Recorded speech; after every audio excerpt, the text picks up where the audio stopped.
Tensioni në Rjoll ka shpërthyer sot në dhunë të hapur, teksa banorët që protestojnë kundër punimeve të lidhura me biznesmenin Bashkim Ulaj janë përplasur me forcat e policisë së shtetit.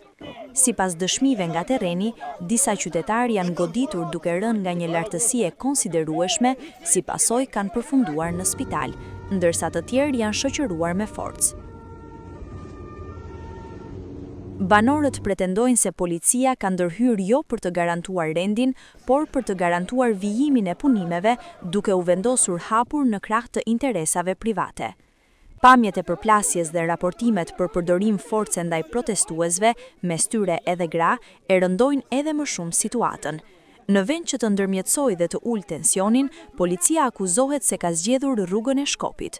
Kur qytetarët që kërkojnë të mbrojnë pronën e tyre përfundojnë në spital, ndërsa investitori vazhdon punën në mbrojtje uniforme, lind një pyetje e thjeshtë. Kë po mbron realisht shteti?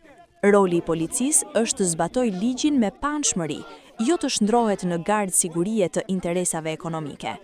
Ngjarjet e sotme në Rjoll janë një sinjal alarmi për mënyrën si po menaxhohen konfliktet sociale. Dhuna ndaj qytetarëve nuk mund të jetë zgjidhje.